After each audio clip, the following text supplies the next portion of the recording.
Por que tantos comentários na grande mídia sobre a guerra do Irã estão tão errados? Para a maioria das elites tagarelas, ignorância, ideologia e partidarismo contam muito mais do que os fatos. Não se trata apenas de discordarem das decisões do presidente Donald Trump e do primeiro-ministro israelense Benjamin Netanyahu de usar força militar para impedir Teherã de continuar trabalhando em uma arma nuclear, construir mísseis letais e espalhar o terrorismo pelo Oriente Médio e pelo resto do mundo. Eles estão tão presos em sua mentalidade de demonização de seus opositores políticos que preferem ver o maior patrocinador estatal de terrorismo do mundo, um regime islamista determinado à destruição do Ocidente, vencer uma guerra do que ver os Estados Unidos e Israel triunfarem. Se isso implicar dar crédito a esses dois líderes por agirem corretamente. A seguir, no Think Twice, vamos analisar a fundo os 7 mitos mais enganosos sobre a guerra do Irã com o analista Michael Durant.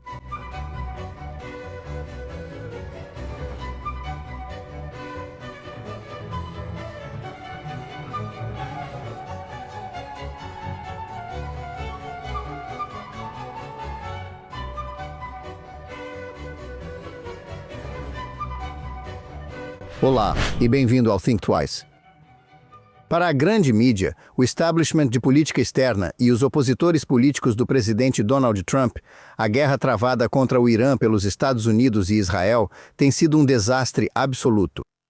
Embora não saibamos se o atual cessar-fogo vai se manter ou se as negociações com Teherã terão sucesso em acabar com os combates com um resultado satisfatório em relação ao fim de seu programa nuclear, produção de mísseis e terrorismo, assim como o direito à livre navegação e ao livre fluxo de petróleo pelo Estreito de Hormuz. Também não podemos ter certeza se os eventos recentes levarão, de alguma forma, ao fim do regime islamista em si ou até mesmo à sua reforma para que ele deixe de oprimir seu próprio povo ou de assassiná-lo às dezenas de milhares. Embora tudo seja possível, tudo o que sabemos sobre os 47 anos de jihad e má administração desse regime tirânico nos mostra que ele é incapaz de mudar, de uma forma que, como o ex-presidente Barack Obama ingenuamente esperava, o faria se acertar com o mundo. Mas o que sabemos é que a maior parte do que foi publicado e dito sobre o conflito está enraizado em mitos sobre o Oriente Médio e o Irã que buscam fortalecer a posição dos críticos. Esses críticos subestimam o pensamento estratégico e a visão de Trump e Netanyahu sobre a ameaça iraniana, além de estarem ligados à ideia de que ambos são muito ruins.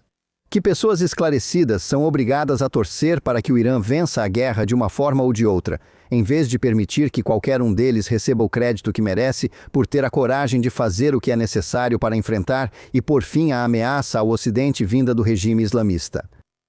Uma pessoa que entende profundamente o dano que esses mitos estão causando ao nosso discurso público e a capacidade de Washington e Jerusalém de continuar a luta é o analista estratégico Michael Durant. Estamos felizes em tê-lo de volta para discutir isso.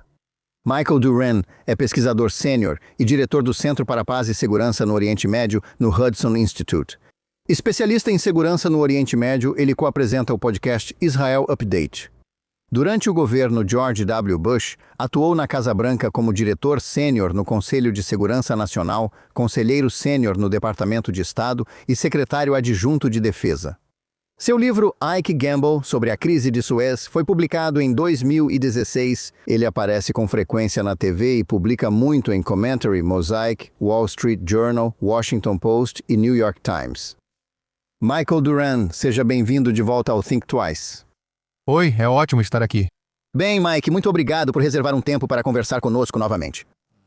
Vou começar te perguntando sobre seu artigo recente na Tablet sobre os 7 mitos sobre a guerra com o Irã.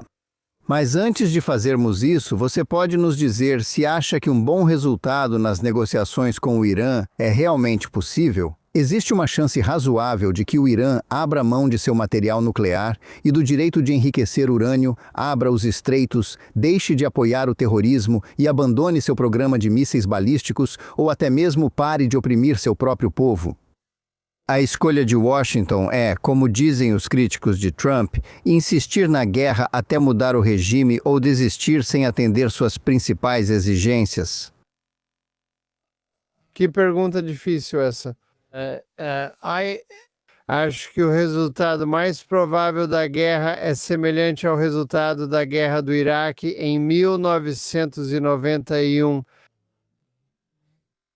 Temos um regime ferido, mas severamente enfraquecido, cambaleando em Teherã, sob algum regime contínuo de sanções. É isso que eu acho que é o resultado mais provável. Whether that will, se haverá algum tipo de acordo provisório entre os Estados Unidos e Teherã, não está 100% claro para mim. Então, sabe, acho que precisamos pensar em termos de diferentes cenários. O número de variáveis aqui é grande. O que Donald Trump quer? O que os iranianos querem? Mas eles não vão capitular no sentido de, sabe, aquela rendição incondicional como na Segunda Guerra Mundial. Isso não vai acontecer. Pode haver alguma mudança de comportamento, mas vamos continuar em um estado de atrito com esse regime daqui para frente. Obrigado por acompanhar o Think Twice. Se você está nos ouvindo em alguma das plataformas de podcast ou nos assistindo ao vivo no Facebook, no X ou no canal do YouTube da JNS, por favor, curta ou se inscreva na JNS, clique no sino para receber notificações e nos dê boas avaliações.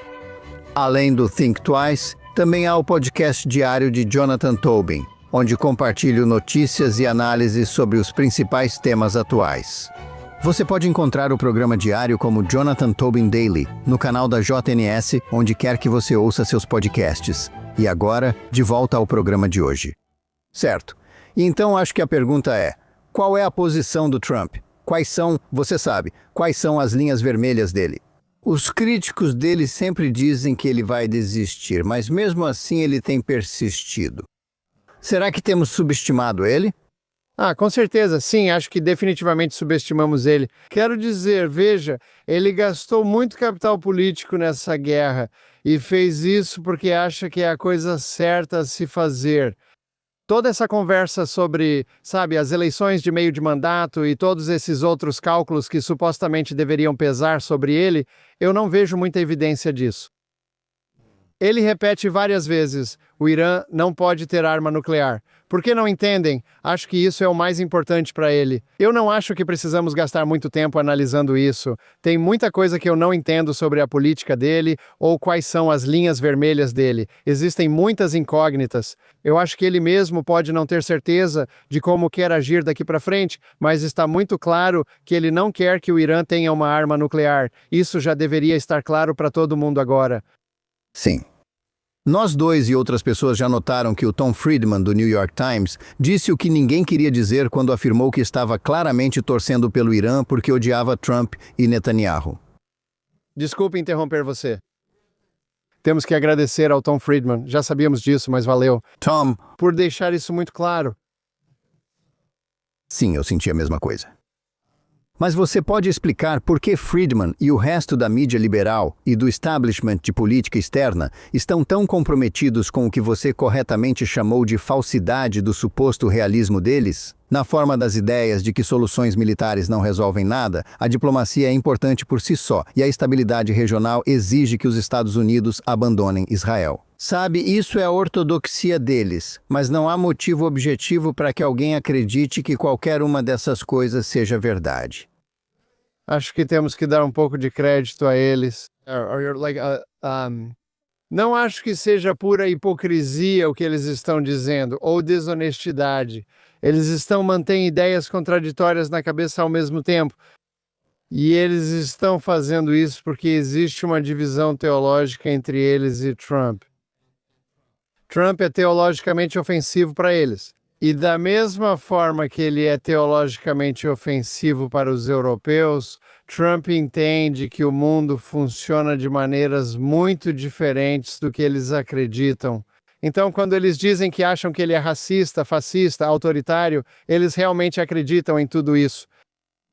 Com certeza. Mesmo que, na minha cabeça, as evidências objetivas disso sejam nulas ou quase nulas, as evidências objetivas de que eles manipularam as instituições do governo e o aparato legal do governo para ir atrás dele de uma forma que não era, que era autoritária. Para mim, esse é um argumento muito mais forte. Quero dizer, para mim, isso é evidente por si só e assim por diante. Mas eles não enxergam isso e acreditam que estão certos porque não querem que o mundo funcione de acordo com as regras que Donald Trump acredita que regem o mundo. Simplesmente não faz sentido para eles então.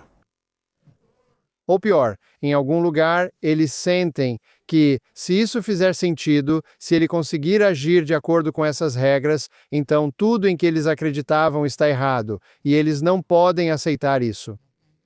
Então, eles estão lutando por isso, estão lutando por essa visão de mundo, esse entendimento de si mesmos como as pessoas justas que estão tentando construir um mundo melhor. Tudo isso, né? O sonho deles de um mundo melhor, o sonho deles de que são utópicos em algum nível, e eles acreditam que são pessoas moralmente iluminadas que estão construindo uma utopia, e ele está atrapalhando isso. Isso é em um nível filosófico mais profundo. Tom Friedman pensaria ser um realista se conversássemos com ele, mas não é. Sim, acho que essa é uma maneira muito boa de ver isso. É realmente quase teológico. Você escreveu o que eu considero um artigo realmente importante que foi publicado na Tablet sobre 7 mitos sobre a guerra com o Irã. E o primeiro deles é que essa foi uma guerra por opção, algo que os democratas e seus apoiadores na mídia consideram como certo. Por que eles estão errados sobre isso? Eles estão errados sobre isso, porque o Irã estava construindo um enorme arsenal, um arsenal de mísseis que permitiria impedir, dissuadir qualquer ataque ao seu programa nuclear. E, ao mesmo tempo, eles estavam avançando em direção a uma arma nuclear. E assim, o programa de armas nucleares estava sendo protegido por esse enorme arsenal de mísseis balísticos. Em junho passado, com a Operation Midnight Hammer, acho que o presidente Trump achou que demonstrou a liderança iraniana que estava disposto a agir. Ele demonstrou que tinha capacidade para agir e ele presumiu que isso os faria ceder e que eles chegariam a um acordo negociado com ele sobre a questão nuclear. E eles não fizeram isso. Em vez disso, eles redobraram a aposta. Khamenei redobrou a aposta no programa e iria colocá-lo nessa zona de imunidade onde o custo de atacar o programa seria tão grande. Por causa dos mísseis e drones, essa ação precisava ser tomada agora. Sim. Mesmo assim, os críticos de Trump agem como se nada disso tivesse ocorrido ou fosse verdade. E acho que isso leva ao seu segundo mito, sobre o qual você escreve, que é a crença de que o acordo nuclear de Obama, o JCPOA, estava funcionando antes de Trump acabar com ele. Quais teriam sido as consequências se Trump tivesse ouvido o establishment em 2018 e mantido o acordo? Bem, a ideia de que o JCPOA era uma solução, essa é uma das grandes conclusões que todos nós deveríamos ver como falsa por causa dessa questão da zona de imunidade que vem dos mísseis e drones. O JCPOA trocou restrições temporárias, muito temporárias e facilmente reversíveis sobre os estoques de urânio enriquecido e os níveis de enriquecimento, em troca de um enorme alívio das sanções. E o que os iranianos fizeram com o alívio das sanções foi fortalecer sua força de drones e mísseis balísticos para criar essa zona de imunidade. E eles fortaleceram seus grupos aliados para criar esse eixo de resistência em toda a região que foi projetado para destruir Israel e expulsar os Estados Unidos da região. Eles são bastante abertos sobre isso, não estão escondendo nada disso. Então, devemos entender que essa ideia de conseguir algumas restrições temporárias e reversíveis sobre o urânio para que eles possam fortalecer o resto dessa máquina é um acordo para otário. Sim, acho que a parte temporária é importante, porque as cláusulas de expiração no acordo nuclear teriam encerrado o acordo até o final dos anos 20 e dando a eles um caminho para uma bomba nuclear legal, que eles quase certamente teriam seguido. E ainda assim, quando ouvimos Ben Rhodes e o resto da equipe de Obama, é como se isso não tivesse acontecido. Eles têm a narrativa deles, sabe? Eles têm a história deles e estão mantendo ela. Se eles admitirem que não é uma guerra por opção e admitirem que os drones, mísseis balísticos, mísseis de cruzeiro e proxies são uma grande parte do problema, bem, então eles entregaram o jogo, então eles não podem admitir isso. E esse é o ponto. Quero dizer, Obama acreditava que tinha dado ao Irã um caminho para se acertar com o mundo, que era a frase dele. Mesmo assim, é como se ninguém, sabe, como se realmente o Irã nunca tivesse a intenção de se acertar com o mundo. E a pergunta é, sabe, qual era realmente o objetivo do acordo nuclear? Muitos acreditam que foi uma reaproximação não só com o Irã, mas também uma tentativa de mudar a estratégia dos Estados Unidos no Oriente Médio, afastando-se de Israel e da Arábia Saudita e se aproximando do Irã. Eu acho que foi objetivamente isso. Quero dizer, foi objetivamente isso, no mínimo, Jonathan. Quero dizer, no mínimo. Isso afastou os Estados Unidos dos sauditas e israelenses e aproximou do Irã. Assim, os Estados Unidos deixaram de ser o líder de uma coalizão criada para conter o Irã e impedir que ele obtenha uma arma nuclear. E, em vez disso, passou a ser um mediador entre israelenses e sauditas de um lado e o Irã do outro. Isso no mínimo. Mas isso também colocou os Estados Unidos na posição de ter que conter os aliados sem qualquer restrição recíproca por parte do Irã em relação aos seus grupos proxy na região. Então, objetivamente, isso estava elevando o Irã acima dos aliados. Bem, eu não sei disso. Nunca saberemos exatamente o que o presidente Obama e seus principais, seus principais assessores achavam que estavam fazendo. Mas, objetivamente, era isso que eles estavam fazendo. Eu suspeito, na verdade, que o presidente Obama é um cara muito inteligente. Você pode ver isso muito claramente.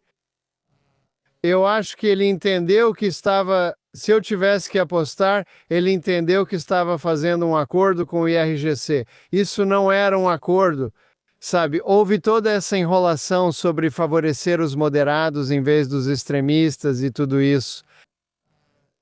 Algumas pessoas próximas a Obama acreditavam nisso. Todos os europeus também acreditavam ou diziam acreditar, o que dá no mesmo. Mas eu acho que Obama sabia que estava fazendo um acordo com o IRGC e o objetivo era tirar os Estados Unidos do Oriente Médio. Eu acho que ele realmente queria focar mais na Ásia Oriental e ele ficou satisfeito em fortalecer o Irã nesse processo. Ele achava que isso era uma das coisas necessárias. Sim.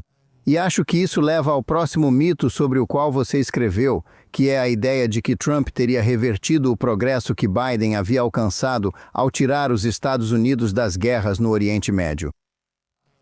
Quando você pensa em Biden no Oriente Médio, você pensa no desastre no Afeganistão e em tudo que desmoronou em 7 de outubro.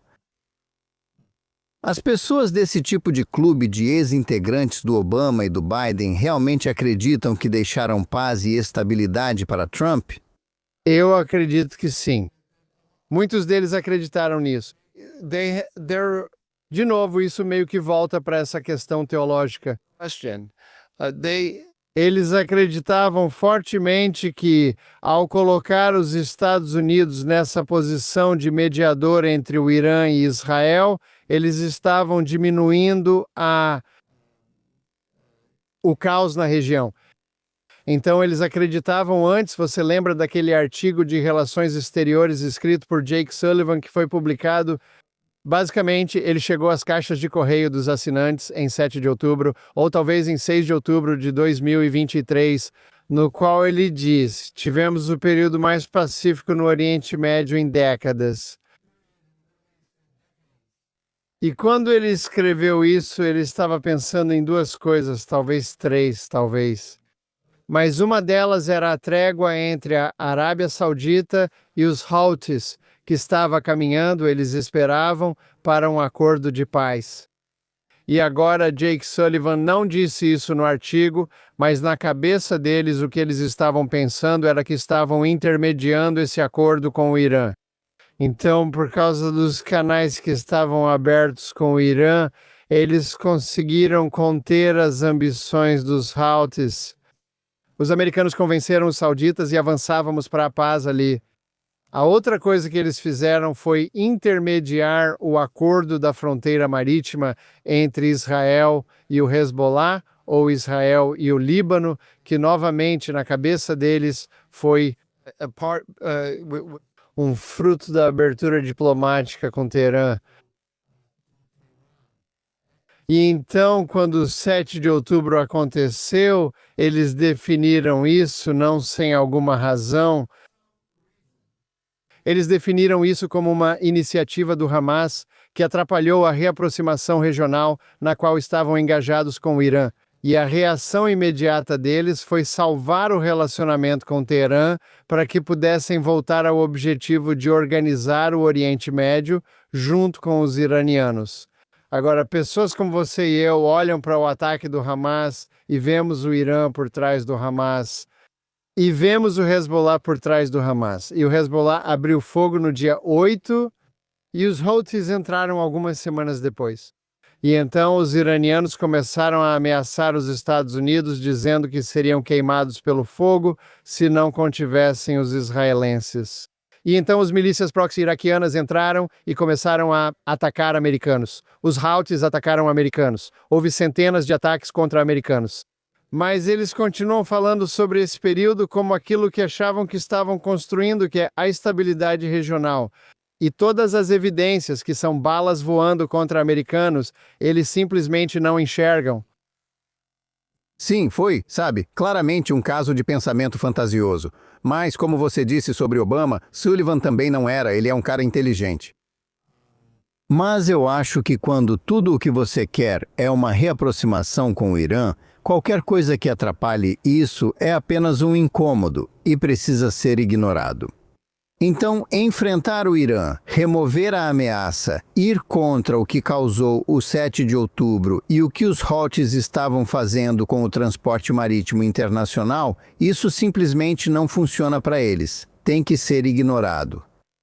Eles definem isso. Eles ignoraram, mas também definem como um conflito palestino-israelense ao qual os Houthis meio que se apegaram. Então, todo o foco da política deles nesse período era conseguir um cessar-fogo em Gaza, porque achavam que isso iria conter todo o resto na região. Eu parto de uma suposição diferente, de que o problema começa em Teherã e que precisamos conter Teherã. E pensando em cada um desses campos subordinados, incluindo o campo israelo-palestino, como se fosse considerá-los autônomos e funcionando de acordo com suas próprias regras é, novamente, um jogo de tolos. Sim. Agora, outro mito que você discute é a ideia de que Teherã estava pronta para ceder, mas que Trump escolheu a guerra este ano. Por que alguém acredita que os iranianos estavam prontos para fazer qualquer coisa que os Estados Unidos quisessem, abrir mão de suas armas nucleares ou qualquer outra coisa, se eles não fossem obrigados a fazer isso pela força, já que eles realmente tiveram? Trump lhes deu, você sabe, muitas oportunidades para fazer exatamente isso. Bem, eles aparentemente colocaram na mesa. Se pudermos acreditar nos mediadores de Oman, e eu não vejo razão para não acreditar neles, eles colocaram na mesa um acordo do tipo JCPOA, alguma diluição do urânio enriquecido, colocando-o em forma gasosa e concordando com restrições temporárias ao enriquecimento. E Trump ignorou isso. Sim. Bem, isso não era, você sabe, simplesmente fazer a mesma coisa que Obama fez, obviamente não ia resolver o problema. E nessas novas circunstâncias, quando eles têm todos esses mísseis e drones e tudo mais, isso não ia resolver o problema. Isso só ia dar tempo para eles aumentarem seu enorme arsenal. Certo. Agora, acho que o mais tóxico dos mitos sobre a guerra é aquele que parece ser um artigo de fé tanto para a esquerda quanto para a direita antissemita, devo acrescentar. A ideia de que Israel arrastou os Estados Unidos para a guerra. Por que é tão importante para os críticos de Trump, que em qualquer outro contexto o consideram um aspirante a imperador, um homem fora de controle, mas ainda assim precisam culpar os judeus por isso, dizendo que ele não teria feito isso sem Netanyahu? Porque não admitem que ele defende o interesse nacional americano. Se eles admitirem isso, se admitirem que todos os presidentes democratas americanos anteriores, desde Bill Clinton, disseram que é totalmente inaceitável que o Irã tenha uma arma nuclear. Se eles admitirem isso, se admitirem que a política deles não impediu, e depois admitirem que Donald Trump está impedindo, eles têm que dizer: olha, toda a nossa concepção estava errada desde o começo. Então eles precisam transformar Donald Trump em algum tipo de tolo, bufão, um cara motivado puramente pela vaidade. E então precisamos que o Svengali do Bibi Netanyahu entre em cena para que possamos dizer isso também durante o processo. Podemos então também dizer que a grande desconfiança que os progressistas têm de Israel, que você e eu sabemos, é baseada no antissemitismo. Mas eles podem reembalar isso como uma gestão prudente do interesse americano.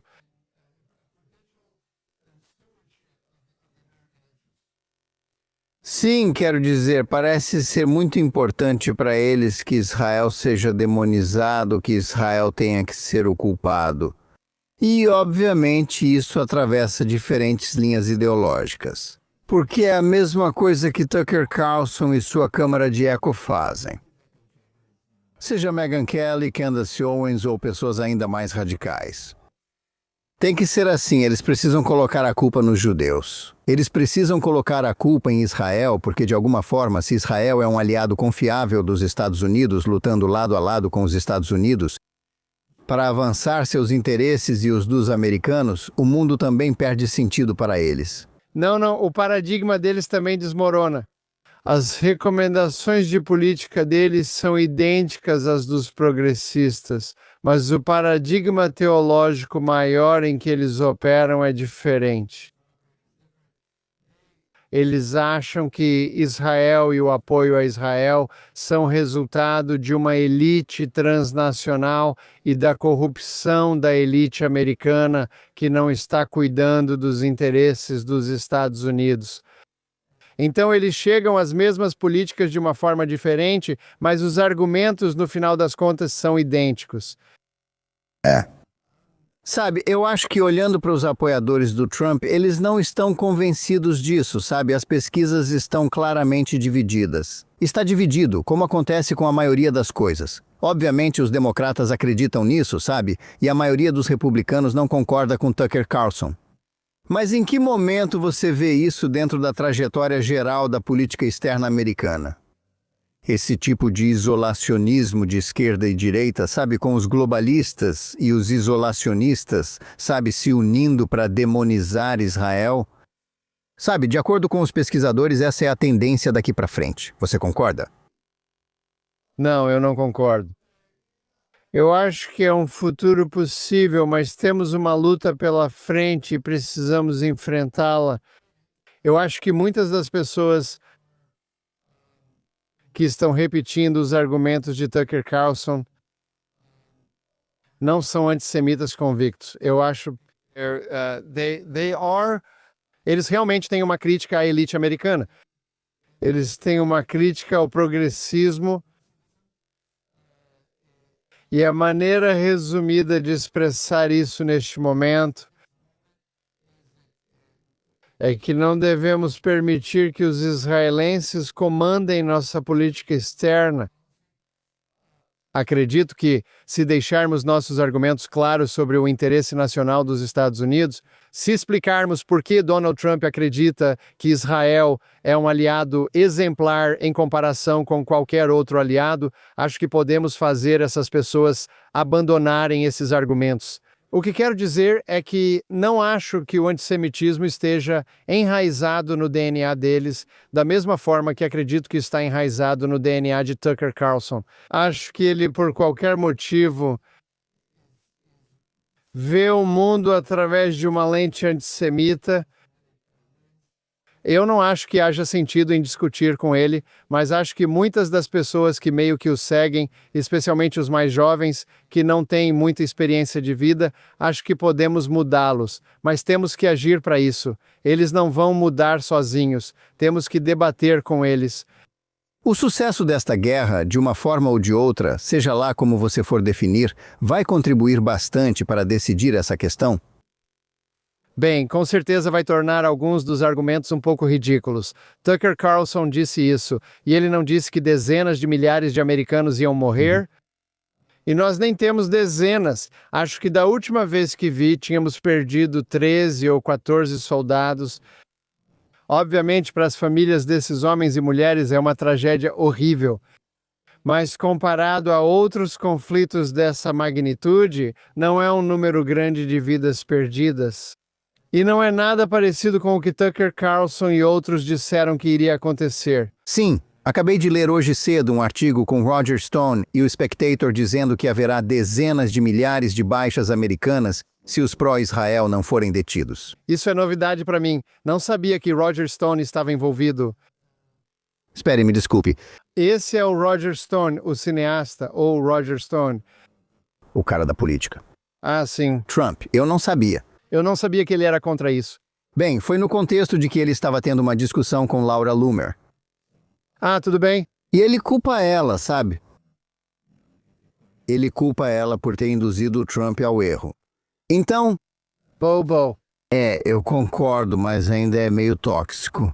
Ah, não, muito tóxico, Então eu acho, sabe, eu pessoalmente acho que muita coisa depende do que vai acontecer nessas próximas semanas quanto a como essa questão vai ser vista. E como você está imaginando isso? Sabe, eu não quero fazer catastrofismo e também não quero ser otimista demais, mas certamente se isso não tiver um bom desfecho e se arrastar indefinidamente, o que não vejo Trump fazendo, ou se Trump fizesse um acordo se rendendo aos iranianos, obviamente isso daria muito ânimo para os vilões. Mas esses são cenários. Vamos ver o que acontece. O próximo mito da sua lista era a ideia de que confrontar o Irã distrai os Estados Unidos de lidar com a ameaça da China. Isso afeta toda a política externa, seja Ucrânia ou outro tema. Sempre surge a dúvida: isso ajuda ou atrapalha com a China? Mas eu acho que, nesse caso, permitir que um aliado da China, como o Irã, domine o Oriente Médio seria uma vitória para Pequim e não seria bom para os interesses dos Estados Unidos. Seria uma vitória total para Pequim. A estrutura da política do Oriente Médio que o JCPOA estabeleceu funcionou enormemente em benefício da China. Porque, antes de tudo, a China estava comprando petróleo do Irã com um desconto incrível, praticamente pagando 50 centavos por dólar. Depende de como você quer calcular, 60% do valor, algo assim, algo desse tipo. Ao mesmo tempo, através desse sistema bancário paralelo que o Irã criou para lidar com esses pagamentos, a China estava criando um sistema para lidar com dólares em certos momentos. Eles pagavam em yuan, mas depois era convertido em dólares. Eles estavam montando um sistema alternativo que era resistente às sanções americanas. Isso lhes daria a capacidade de negociar com o Golfo de maneiras que eram prejudiciais aos Estados Unidos. E ao fortalecer a ameaça de mísseis e drones do Irã, eles estavam pressionando os aliados dos Estados Unidos no Golfo a se aproximarem da China. Houve uma grande mudança de postura na última década, desde o JCPOA. Você viu isso, por exemplo, nos Emirados Árabes Unidos, que criaram um sistema bancário paralelo? Todos os pagamentos da China para o Irã passam por Dubai, e eu acredito que isso está mudando agora. E esse é um bom resultado da guerra. Mas a principal questão são os drones e especialmente os mísseis balísticos. A China estava fornecendo ao Irã tecnologias essenciais e produtos químicos fundamentais para a construção desses mísseis balísticos. Os israelenses eliminaram os misturadores planetários usados para construir os mísseis balísticos de combustível sólido de médio alcance, que representam uma grande ameaça para Israel. Israel eliminou esses equipamentos em outubro de 2024. Eles calcularam, na época, que haviam paralisado a capacidade de produção dos iranianos por até 1 ano. Os chineses entraram imediatamente e forneceram a eles os misturadores de que precisavam e os precursores químicos para fabricar o combustível sólido, para produzir o propelente de combustível sólido.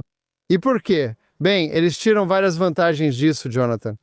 Primeiro, eles dão ao Irã a capacidade de fechar o Estreito de Hormuz e aos Houthis de fechar o Bab el-Mandeb. E isso seria muito útil para a China se houver uma guerra por Taiwan, porque 20% de todas as vendas globais de energia passam pelo Estreito de Hormuz.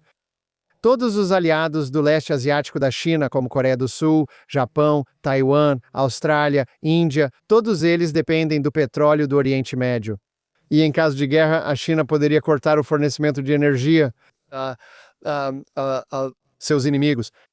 Eles não apenas deram aos iranianos os mísseis ou os componentes-chave dos mísseis, eles também forneceram dados de localização de alvos. E eles deram aos Houthis dados de localização de alvos para que os Houthis pudessem atacar navios americanos após o 7 de outubro. Embargo ou bloqueio de Bab el-Mandeb.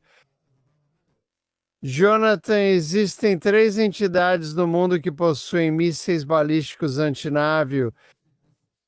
E essas são a China, o Irã e os Houthis.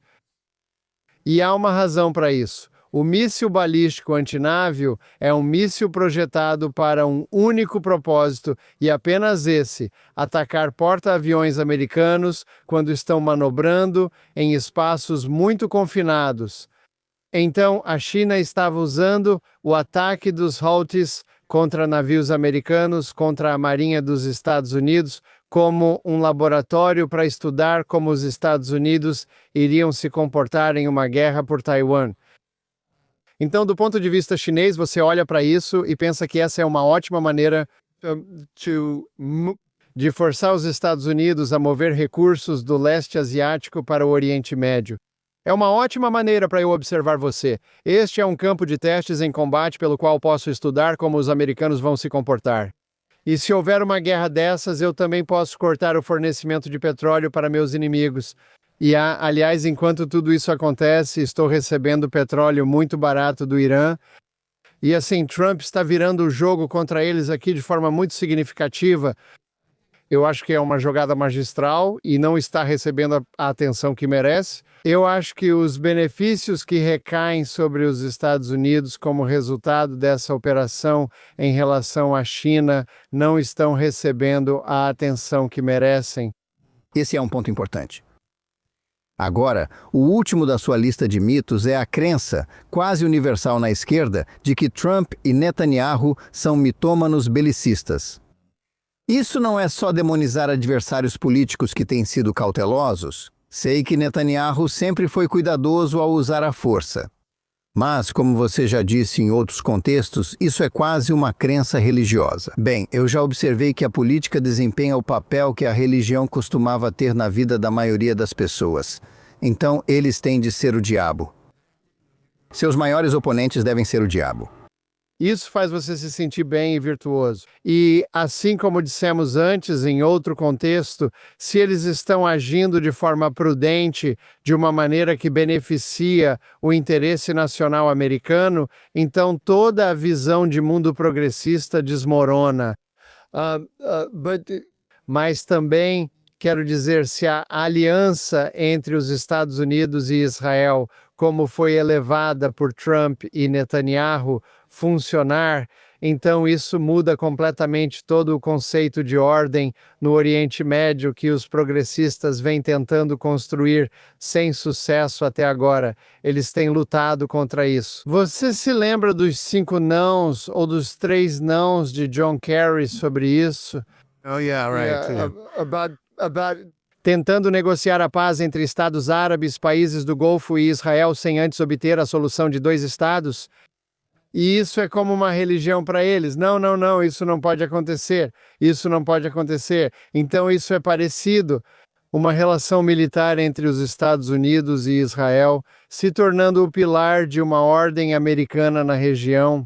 Eles têm argumentado fortemente contra isso.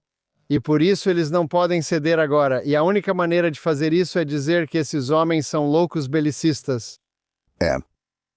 Não, um dos exercícios favoritos de analistas, colunistas e historiadores é brincar de fazer analogias históricas. A guerra no Irã inspirou muitas analogias enganosas, eu acho. Quero saber sua reação a duas das mais populares. Primeiro, se os Estados Unidos acabarem desembarcando tropas para abrir o Estreito de Hormuz, isso, como algumas pessoas dizem, estaria fadado a ser uma repetição do que a Grã-Bretanha e Winston Churchill fizeram em sua primeira expedição a Galípoli na Primeira Guerra Mundial? Não, veja, eu acho que Donald Trump está muito ciente dos perigos de colocar tropas em solo. Ele não quer fazer isso. E eu acho que o bloqueio foi uma maneira magistral. Os iranianos têm essa carta. Na verdade, tudo se resume aos mísseis e drones, mas com eles conseguem fechar o estreito. E Trump virou o jogo contra eles e disse: ok, vocês vão fechar o estreito para todo mundo, nós vamos fechar para vocês. Agora, com mais recursos lá, talvez consigam abrir o estreito para todos e fechá-lo para o Irã. Vamos ver. Eu não sei, não tenho conhecimento suficiente sobre o equilíbrio militar no local para saber qual é o cálculo de risco e recompensa ali. Mas está claro para mim que temos muito mais opções para tornar a vida do regime iraniano miserável do que eles têm para tornar a nossa miserável. Eles já jogaram as cartas deles. Já escalou tanto quanto realmente poderia escalar. Acho que já vimos o pior disso. Ou pelo menos sabemos qual é o pior que eles podem fazer. Ainda temos muitas opções disponíveis, e a cada dia que passa, ganhamos mais opções e eles ficam com menos. Eu também não vejo isso como Galípoli. Mas se você quer que Trump perca... Não, mas também pode ser feito pelo ar. Quero dizer, você pode eliminar a Ilha Karg e Jask pelo ar. E você nem precisa destruir tudo, eu imagino. Eu não sou engenheiro de petróleo, mas imagino que provavelmente existam alguns pontos-chave que você pode eliminar e isso vai desativar tudo. Mas eu não sei. Sim, agora, outra analogia popular foi recentemente levantada pelo historiador Neil Ferguson, comparando a guerra com o Irã à crise de Suez de 1956. Agora, Ferguson é alguém, assim como muitos outros que escrevem sobre o Irã, cuja análise eu respeito muito. Quando ele sugere isso, realmente me faz pensar. Você também conhece muito sobre Suez pelos seus escritos e seu livro, Ike's Gamble. O que você acha da possibilidade de estarmos caminhando para um desastre semelhante ao de 1956? Eu não vejo isso. Não vejo isso. Temos as cartas na mão por todos os motivos que mencionei. Existem algumas semelhanças na dimensão econômica do conflito. O fato de que aqui não estamos lidando com um canal, mas houve o canal de Suez em 56, que era a artéria principal que foi bloqueada. Mas agora temos o Estreito de Hormuz. Existem, algumas semelhanças com 56, mas não vejo que estamos desempenhando o papel da Grã-Bretanha aqui e que nosso poder está diminuindo. Acho que nosso poder está crescendo. Sim, quero dizer, a Grã-Bretanha era uma potência em declínio, assim como a França. Os israelenses tinham seus próprios motivos para a participação deles nisso. Mas isso parece ser, realmente forçado. Mas acho que, se você acredita que isso é meio que... E acho que muita gente da direita gosta de fazer isso também. Porque eles acham que, a Roma da República Tardia é a analogia favorita deles para os Estados Unidos, ou, a Grã-Bretanha do Império Tardio, então, tudo é desgraça e pessimismo. Sim, não, eu sou de direita. Eu sou de direita. Sou um defensor ferrenho do Trump. Mas uma das minhas críticas aos meus colegas de direita é que sempre parece que faltam 5 minutos para a meia-noite. Ou, em alguns casos... Há um Spengler dentro de todo conservador. O declínio do Ocidente. O declínio do Ocidente. E realmente, essa é a luta principal. E se a gente não acertar isso 100%, então acabou tudo. E eu não me dou ao trabalho de discutir com as pessoas sobre isso porque é uma questão da constituição emocional de cada um. Mas eu não compartilho disso. Eu acho que a gente vai, mesmo se a gente errar feio nisso, e eu não acho que vamos errar de jeito nenhum, na verdade, é o contrário. Mas mesmo que isso aconteça, eu acho que a gente vai continuar por aqui. A roda sempre gira, sempre gira. A gente tem muito mais chances. Sim, ainda vejo muitos motivos para otimismo quanto aos Estados Unidos e sua política externa. Certamente um bom resultado no Irã vai contribuir muito para isso. Mas esse papo de desgraça e pessimismo, eu acho que é emocionalmente satisfatório para muita gente, mas não necessariamente faz mais sentido nesse contexto. Olha, eu comecei a me conscientizar politicamente nos anos 1970 e todo mundo dizia que os anos 1960 eram o fim da civilização naquela época. E isso continua. A civilização segue sendo destruída, mas ainda estamos aqui. Sim, eles falam dos judeus como um povo sempre à beira de morrer, mas isso também é verdade. Bem, Mike, muito obrigado por estar conosco hoje. Você pode dizer aos nossos ouvintes telespectadores como eles podem acompanhar o seu trabalho? Bem, eu estou no Hudson Institute e eu posto no Twitter como Duranimated. Eu faço um podcast com Gotchi Taub chamado Israel Update. É o Israel Update da revista Tablet. Agradecemos ao nosso público. Não esqueçam de acompanhar diariamente a edição diária de Jonathan Tobin, disponível em todas as plataformas de podcast. Se você nos ouve em uma dessas plataformas ou assiste ao vivo no Facebook, X ou YouTube da JNS, curta ou inscreva-se na JNS. Clique no sino para receber notificações e avalie-nos bem. Escreva para thinktwice@tnc.org, contando onde acompanha o programa e sua opinião. Obrigado ao nosso público. E lembre-se, continue lendo e pensando por si mesmo. E nos vemos novamente na próxima semana.